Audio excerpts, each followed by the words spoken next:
यात्रा कराने के लिए लेकर जाते हैं और भगवान शंकर विश्व का कल्याण करते हैं।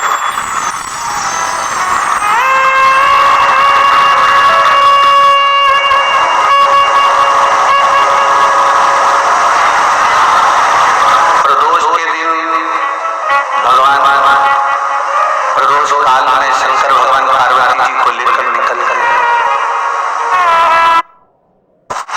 सोना कहाँ है? कहाँ है सोना? सोना?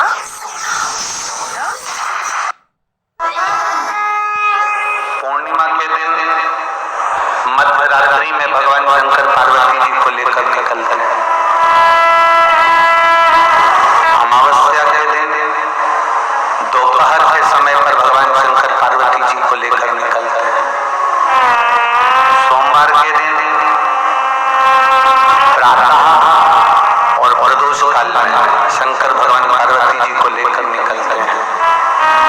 शिवरात्रि के दिन मध्य रात्रि में, प्रदोष काल में, प्रातः में, दोपहर में, 4 पहर के अंतर्गत रात्रि के भगवान शंकर पार्वती जी को लेकर निकल गए हैं। केवल एक फुलेरा दूज और हरतालिका तीज एक ऐसी होती है जिसमें फुलेरा बनता है, और जिस फुलेरा दूज के दिन और हरतालिका तीज के दिन शंकर भगवान दिन में 12 ज्योतिर्लिंग की यात्रा कर जीवों का कल्याण करते हैं।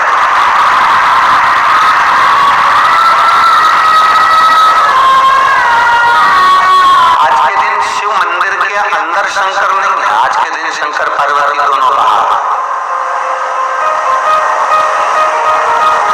इसलिए आपसे हमने कहा था कि तुम्हारी मर्जी जहां पड़ जाए। आज जितने लोग आस्था चैनल पर कथा सुन रहे हैं, जितने लोग फेसबुक यूट्यूब पर कथा सुन रहे हैं, जितने यहाँ पंडालों में बैठकर कथा सुन रहे हैं, जो पंडाल के बाहर बैठकर कथा सुन रहे हैं, जो मंदिर प्रांगण में बैठकर कथा सुन रहे हैं, जो दुकानों में बैठकर कथा सुन रहे हैं, जहां तक आपको आवाज सुनाई दे रही है, जहां आप बैठे हैं एकांत में, जहां आप बैठे हैं आनंद में, वहां बैठकर कथा सुनते सुनते बीच में जब श्री शिवाय नमस्तुभ्यम का जाप आए, उस समय पर बाबा से दिल से प्रार्थना करना तो मेरा बाबा अगली फुलेरा दूज तक आपको यहाँ वापिस बुला कर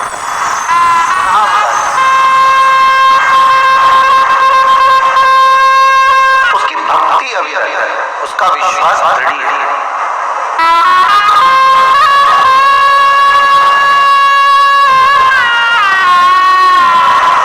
कोई कह रहा था भगवान शंकर को पाने का सबसे सरल तरीका बताओ गुरु जी।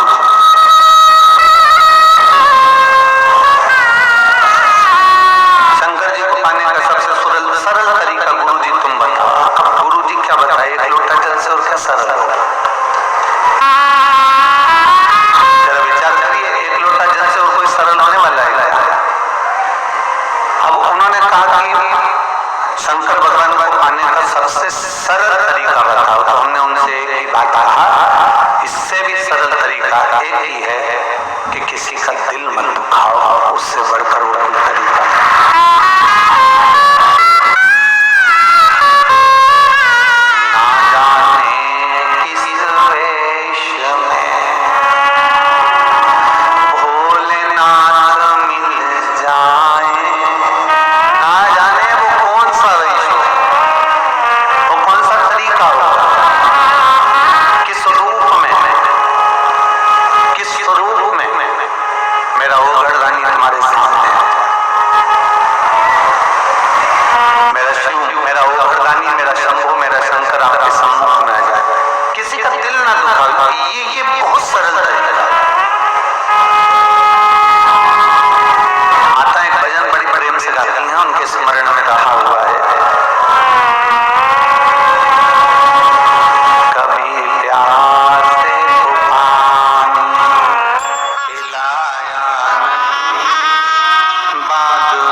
जा रहा है, बेलपत्री के वृक्ष में जा रहा है, वृक्ष में जा रहा है, आंवले के वृक्ष में जा रहा है, शमी के वृक्ष में जा रहा है, तो वो श्रेष्ठ नहीं है, उसकी श्रेष्ठता नहीं है।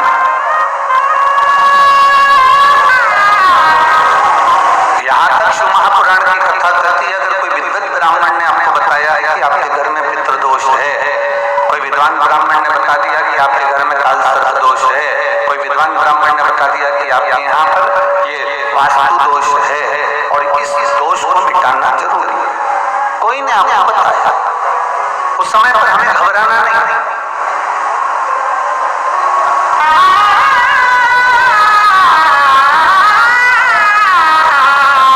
उस समय में घबराने का क्रम नहीं है। कहते हैं पीपल का जो जल झड़ता है पीपल के वृक्ष से, आप लोगों ने कभी देखा है कि नहीं देखा, वो अनुभव नहीं।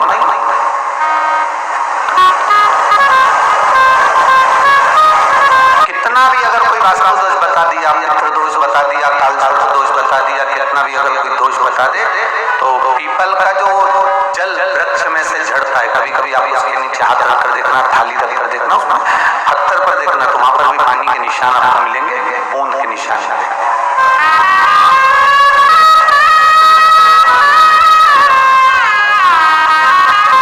मात्र उस पीपल के वृक्ष के जल की एक बिंदी, एकमात्र बिंदी,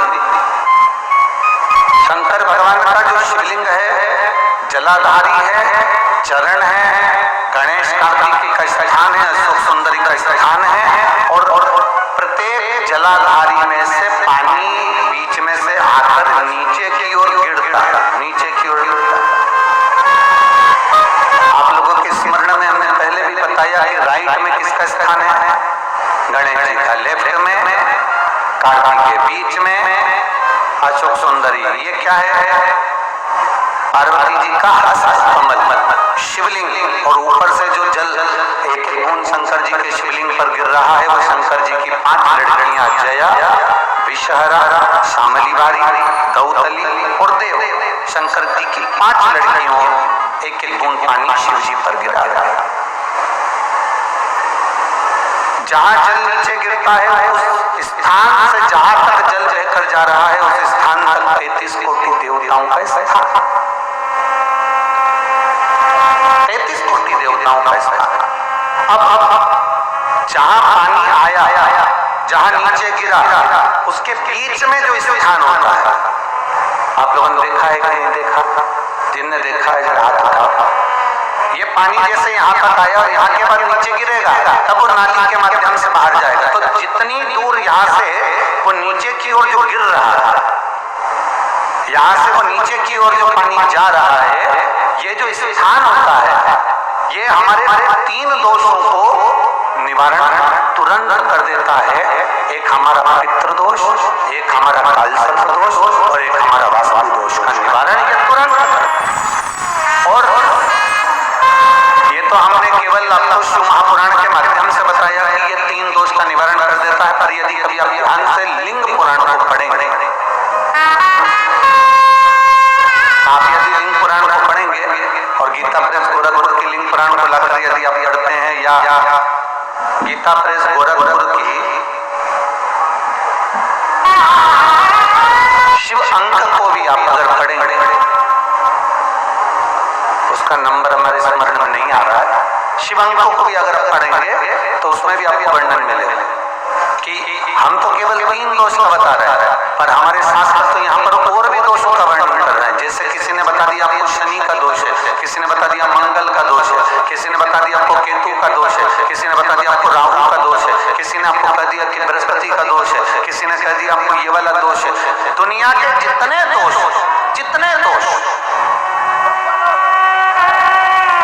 पीपल के वृक्ष के झड़ता हुआ जल की एक बूंद का स्पर्श, भले वो सूख गई हो, उसका एक स्पर्श मात्र जहां पानी नीचे की ओर गिर रहा है, उतनी परिधि, उतनी जगह के बीच में जहां से पानी गिरता है, बस उस स्थान पर अगर वो उंगली अपना नाम और गोत्र का स्मरण कर भी लगा दी जाए और एक लोटा जल चढ़ा दिया जाए, तो ये जितने दुनिया के दोष वो अपने आप समाप्त। समाप्त हो ही जाते हैं। शंकर